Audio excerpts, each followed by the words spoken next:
You know how we all have a mate that has a bit of a gambling problem, and when you ask them, how much did you lose on the pokies, they will respond with, oh mate, I won $50. And then you have to inquire, all right, you won 50, how much did you put in?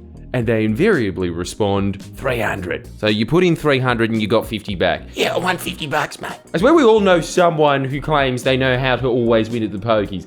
But do you actually know how to truly always win at the pokies? Well, today I'm going to teach you. It's actually pretty simple. There are two ways. Method 1, own the poker machines. And method 2, get embroiled in organised crime, make millions in dirty cash selling drugs, and then use the poker machines to clean that dirty money. I mean, maybe you're not technically always winning on the pokies, but you're using the pokies to always win. It's probably one of the most popular methods of cleaning money in Australia, maybe more so than owning a strip club, which might explain why our gritty TV dramas never seem to match the gravitas of our American contemporaries. Yo, Don, I'll meet you at Bankstown Sport. I'm having a punt. Wink. Yeah, bring me back one of them chicken palmies. It's legit that easy to launder money in Australia. Later in the video, I'll even give you a real life demonstration of how to clean money through pokies, so stick around for that. But this should really have gotten you thinking. If it's that easy for organised crime to clean money in Australia, New South Wales specifically, why isn't anyone doing anything about it? Well, many have tried, even Liberal MPs have tried. Victor Dominello attempted to introduce a cashless gambling card, which, is a pretty common sense approach and would all but stop laundering in local clubs.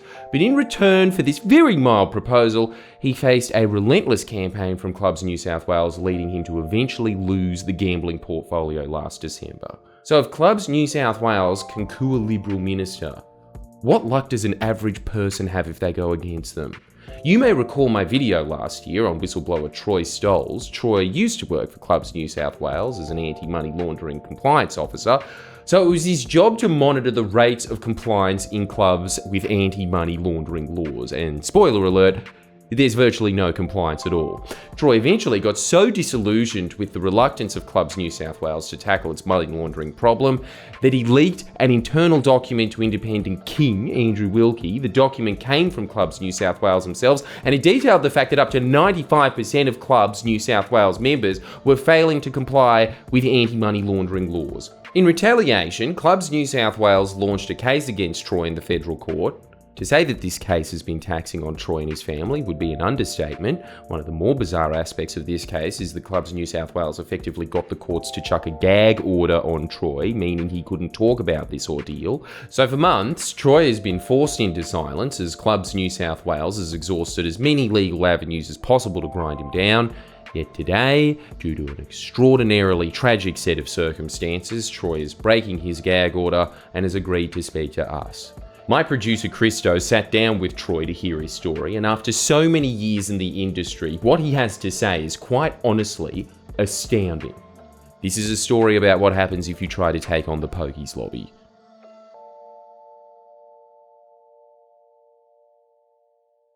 So Troy, tell us where we are today. Today, I'm being interviewed in a villa at the Mater Hospital in Newcastle, where I'm waiting for radiation treatment. So this will be my home for the next week while I undergo this particular block of radiation. And this is for cancer that you've developed? For cancer that I've developed. I'm not sure how long I've had the cancer, but it's certainly, within the last 12 months, 6 months possibly.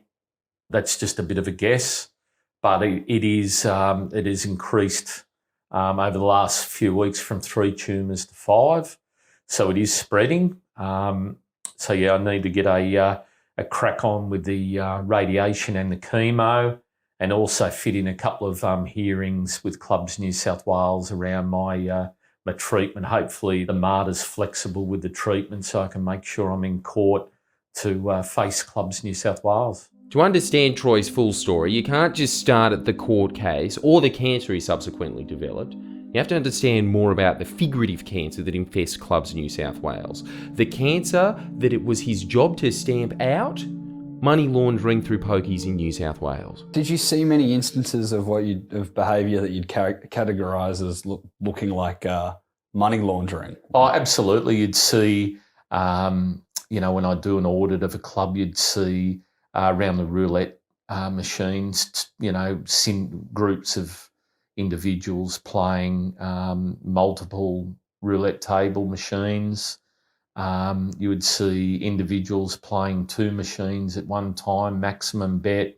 You'd see a lot of money in and out of the machines, and a lot of rubber bands on the floor. So that was always interesting. The most clubs wouldn't need to buy rubber bands. If the cleaners walked around the end of the shift and did a bit of a sweep on the floor, there was enough to, assist a large banking operation. So that was some of the issues. And the other thing, if you spend a bit of time in a club, how much money does the average person take in their wallet or on their person, to these venues where you've got people playing machines for hours and hours upon end, and not going to an ATM. Was there a reluctance by Clubs New South Wales to, get to the bottom of I guess, these, problem gamblers?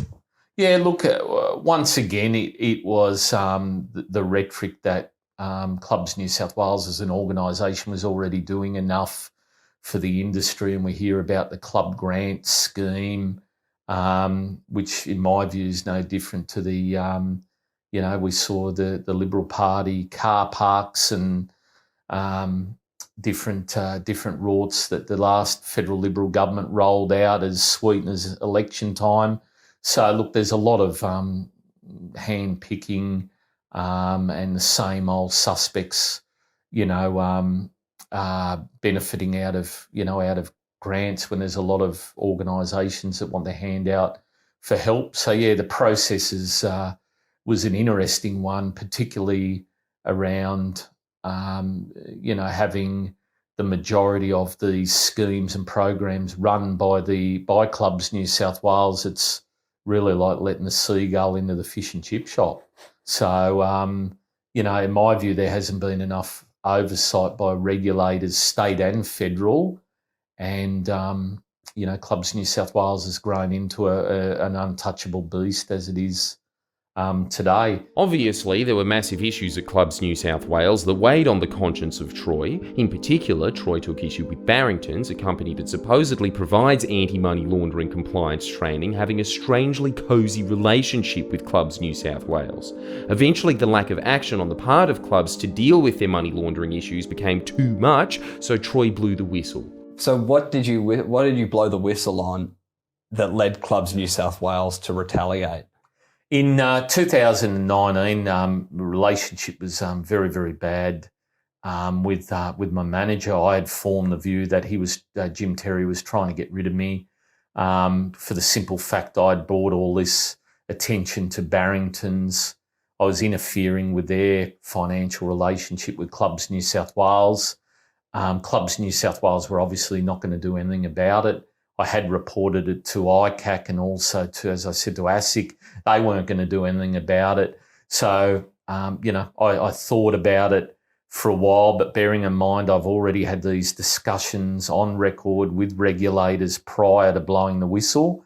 Clubs New South Wales had no whistleblowing policies in place at the time.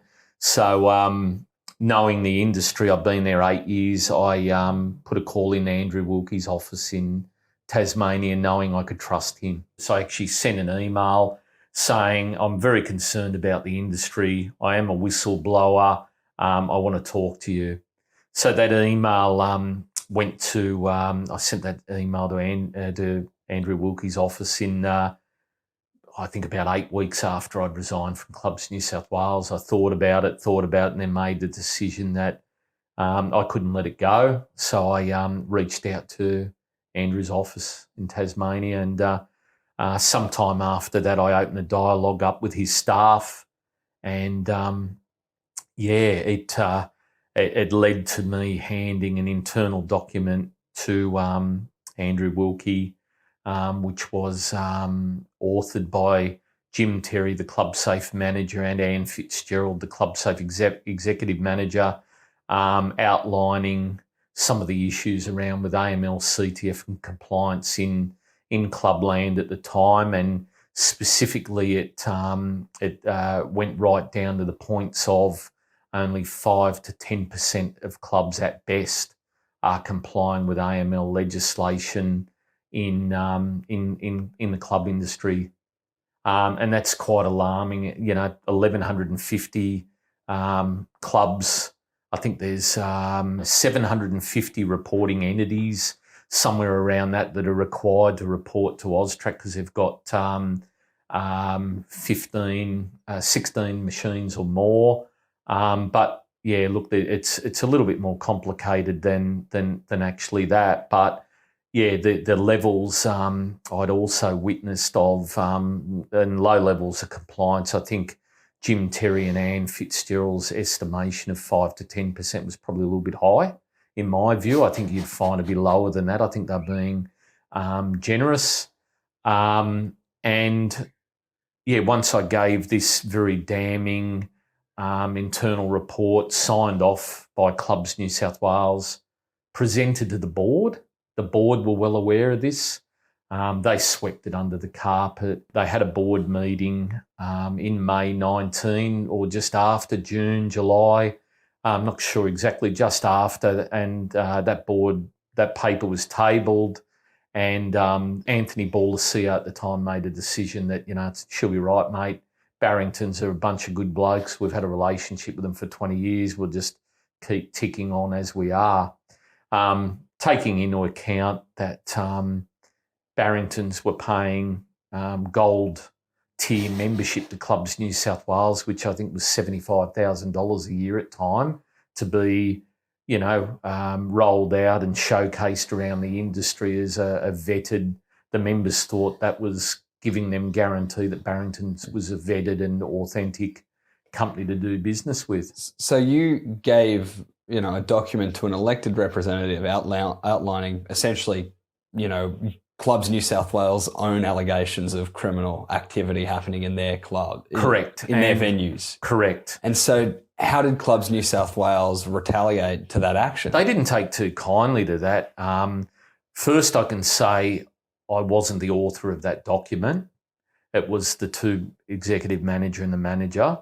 Secondly, I had no involvement in any of that collation of that report, giving that further details and information, even though at the time I was the only one in the club industry who had applied diploma in AML-CTF through the International Compliance Association, which Clubs New South Wales paid for me to do, which took me 2 years to do. So I had that qualification, yet they chose to do that piece of work without me.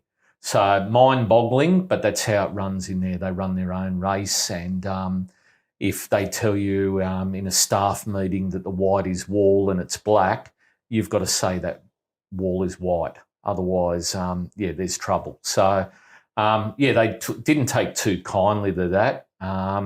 It hit the media, and Andrew read that in the Parliament. For memory, it was Valentine's Day 2020, and Clubs New South Wales retaliated with a breach of confidentiality claim filed against me in the federal court for giving that document to Andrew Wilkie. That is quite astounding. So Clubs New South Wales is suing you for essentially reporting crimes to a democratically elected politician. Correct. And they believe that the confidentiality document I signed as part of an employment contract in 2017 overrides the provisions of an ex-employee or an employee reporting on criminal activity. Wow. So essentially, how far does this extend? Does it extend to you going to the police? Surely an elected representative is almost higher in a degree because there's parliamentary privilege on communications. This matter's been going on, believe it or not, since April 2020 with them suing me. And here we are 2.5 years on, they haven't even filed a claim, but they keep filing all these interlocutory applications. So I've had about 3 of those, I think, filed against me, and obviously that's to rattle me for going to Andrew Wilkie and trying to use the court system to run me out of money. That's the only logical thing I can think of is why they are doing that. And I can't believe the court system is of such nature that they're allowed to do that. How much has it cost you? To date, I had to sell my house on the Central Coast, and I've relocated to the Upper Hunter.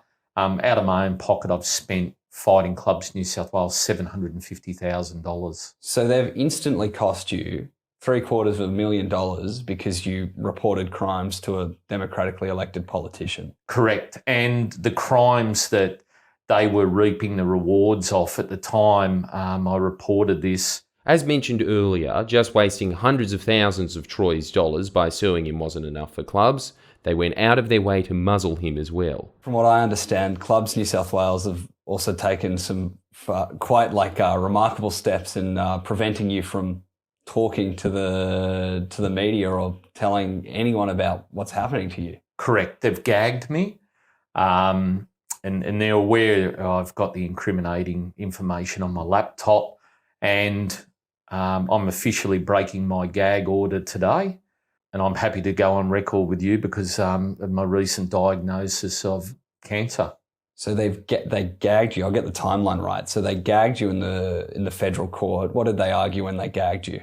They argued that my behaviour on social media, essentially, if they could deny me some freedom of speech, if they could succeed in that, they'd succeed in shutting me down. But they didn't want me making any comments about this case or about Clubs or about anything to do with Clubs individually, collectively, on my social media platforms. And this is because it might put undue pressure on Clubs New South Wales in order to discontinue proceedings. That's their view, that my whole and sole tactic was to cause them undue pressure and make them settle. And this is Clubs New South Wales, the industry that makes $1 billion from pokies a year that deals in organised crime. That's worried about you, a single whistleblower, putting undue pressure on them. Correct. It is unbelievable. They've even taken legal action against my wife for aiding and abetting me. It's just extraordinary the extent of the steps and measures they've gone to silence me, and the amount of members' money they have spent through their lawyers to fight both of these court cases. We're talking millions of dollars.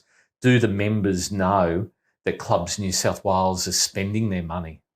And so they've just pushed it on for years. They've put a gag order on you. They've cost you $750,000, and it's still going on. And I understand it's had.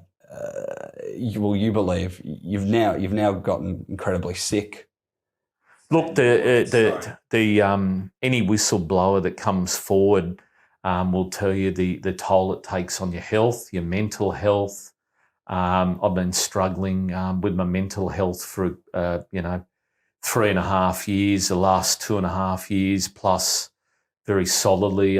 Various medication for that. But the stress on my family, on my health has been, unbelievable. Finally, about 3 years, I've been separated from my wife. We're on the I guess a good side of repairing some of that damage until recently, where I've been diagnosed with non-operable esophagus cancer with secondary bone cancer. So at the moment, my diagnosis is those 2 tumours are the worst. I actually have 5 tumours, and I'm about to undergo intensive radiation and chemo. But the prognosis is, depending on the treatment I get, I could have. I've been told, recently, weeks or months. Without treatment, it'd probably be the best I could hope for. With treatment, I might be lucky, and certain treatment, I'm just waiting to hear back whether I qualify for the immunotherapy program. It's not currently PBS, and it's got very good success rates, and on average is providing 14 months longer for patients. I'd love to go on that one, but as a result of the court case too, I can't afford that treatment. So I may not be, unless I get that treatment through the New South Wales Health and my doctors, I won't be getting it because I've simply spent everything on the court case. So hopefully Clubs New South Wales are happy with with that outcome. Do you believe that the case brought against you by Clubs New South Wales played a role in you developing cancer? Look, not being a medical expert, and I'm thinking now and talking like a representative of Clubs New South Wales, I can't prove that link or correlation, but I haven't been sick. There's no history in my direct family of cancer, and it's all happened within the last 2.5 year period. So I've got no doubt in my mind that the stress I've been under as a result of all this is the contributing factor to the cancer. And at the very least, you're $750,000 poorer. Absolutely. To tell your family you've got to pack up, sell a house and move to a rural country town, which is a beautiful town where we've gone to, and I don't regret that. But to upheave kids and my wife, and also to, there was, at the time, there was just the pressure and the financial pressure. We just had no choice. So it was immense. We, virtually had to take what we could get at the time to sell a house. I wouldn't call it a fire sale, but we couldn't hang on any longer on the Central Coast. So unfortunately, we had to make that hard decision. Why do you think Clubs New South Wales are doing this if they haven't even filed a statement of claim? What is their goal? Their goal is to put the message out, you don't mess with us. We're untouchable. We own government. We tell government what to do. Look, recently Victor Dominello was making good headway and some decent, smart decisions around reform in gambling and money laundering, and he was removed by his portfolio. Is that a coincidence, or is that through the the interference of Clubs New South Wales? And knowing how they operate, their political donation, I've got no doubt that they've pulled some. Josh Landis has pulled some big strings to make sure Victor Dominello was deseated. So they really ruthlessly go after anyone that poses a threat to their, I guess, business. Absolutely. Tim Costello's another good one, the Alliance. They've gone after him in the past. Stephen Mayne. They've sued Andrew Wilkie, a couple of times as well. They sued ABC News over the Peter Garrett cash or check in envelope allegations. They are ruthless, but they won't intimidate me. Do they now know that you've got cancer? Yes, they do. My the workers' compensation doctors. I'm currently on workers' compensation for Clubs New South Wales. I've been on workers' compensation for 2.5 years. So their insurance companies accepted the claim and has been paying me, while Clubs New South Wales is running around telling its members and everyone I wasn't subject to any bullying and harassment in the workplace, yet I'm on their payroll. So you work that out. They will do whatever they can to cover up the truth.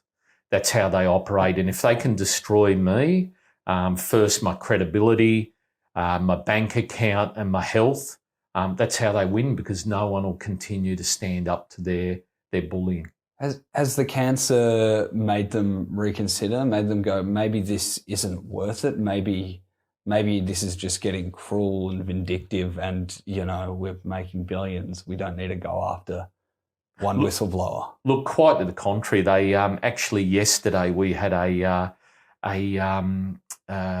directions hearing in one of the matters, the one I brought against them for bullying, harassment, defamation, underpayment of wages.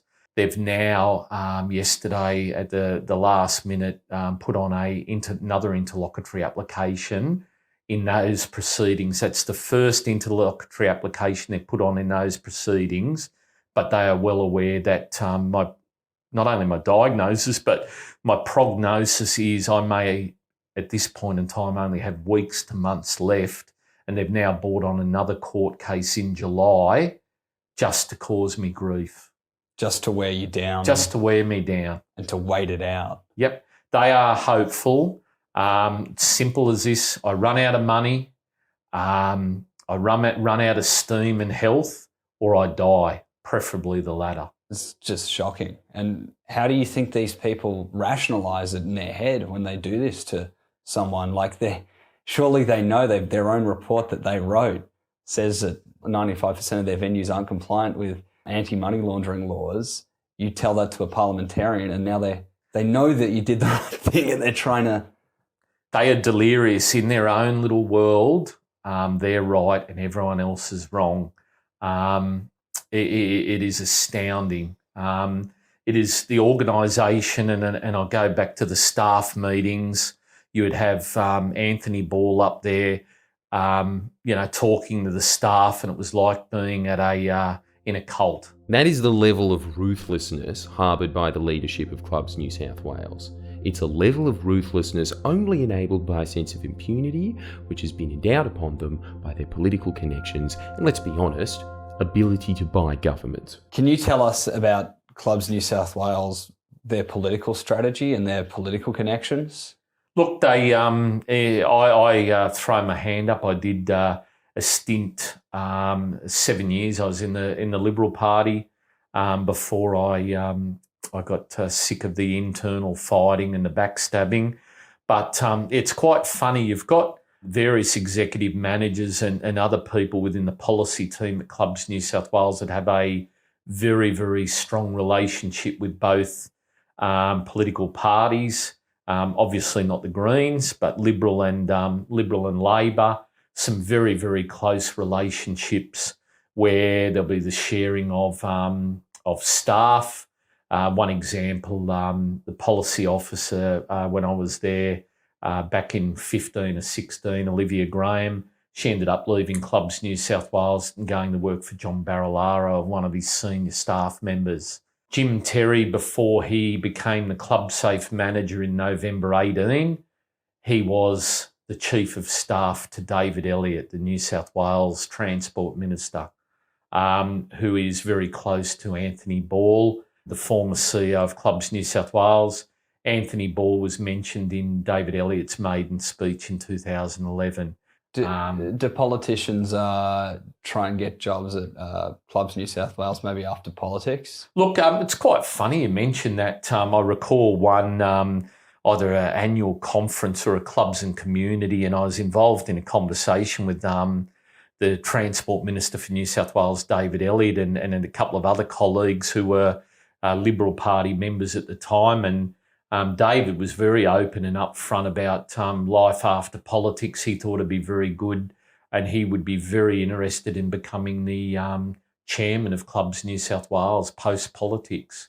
It's got a nice $100,000 little, payment and a car and a parking spot in Druitt Street. So not a bad little gig, when you've got your parliamentary pension to top it up. So all those discussions are in play all the time along the way. Do you think that ambition of certain politicians affects how they act towards Clubs New South Wales in office? Oh, absolutely. If Anthony Albanese is going to be true to his word and, the significant reform needed around a national ICAC or a National Integrity Commission, that was a key policy piece for the voters apart from climate change. So surely these politicians will wake up eventually and realise, is it worthwhile taking contributions or donations from organisations like Clubs New South Wales and the AHA, which are really only like Big Mac meal type investments? You're talking low levels of money, and I'm not saying it is pro quid pro, but it seems rather a conflict when you've got, for example, a National Party in New South Wales being a significant recipient of Clubs New South Wales money, and John Barilaro at the time being the National Party leader in New South Wales and the Deputy Premier during COVID, who had the most access to Clubs New South Wales around policy issues at the time. Is that just convenient, accidents? Is it deliberate? Do you think these donations and alleged career ambitions played a role in killing the cashless gambling card? Oh, look, without a doubt, those favours, and Josh Landis has told me on more than one occasion, the government loves us. We own the government in his office, the policy office next to the meal room. So they are not scared of making those comments on record, off record. Has he said that verbatim? Has he said, we own the government? That's what he said in front of me and Anthony Tremarchi, and there was others from the policy team near the kitchen at Clubs New South Wales on more than one occasion. That's a remarkable thing to say. Do you think he's right when he says... Well, I don't know if he's delusional or he's telling the truth, maybe to be honest. That's a hard call. It's scarier if he's not, isn't it? It is scary, but they believe their own rhetoric, and they believe that they are the twin towers in terms of a building, and they can take as much damage to their building and they will not fall over. And I mean, look what happened to Peter Garrett's court case and over those allegations, and Victor Dominello being demoted, where I can tell you now as an AML CTF expert, bringing in the cashless card, bringing in a gambling ID card that's linked to your identity makes it a whole lot easier for not only the venue, the club, but also regulators. It is a no-brainer. In fact, Troy decided to take us to a local club in Newcastle to prove how easy it is to clean money through pokies, demonstrating the need for a cashless gambling card. So I'm with Troy and we got $500 and Troy's going to teach us how to clean this $500. Yeah, we're at West New Lambton on the sunny Newcastle surf side, and we're going to go in and hopefully they don't remember who I am. Let's go, guys. Chris, they just insert the money into the machine. It'll should only take up to $5,000. And Troy, it says ticket paying $11. Does that mean you have to play $11 worth? Or? No, it'll give you, if you don't play, it'll give you, hit collect, it'll pay the ticket. Collect.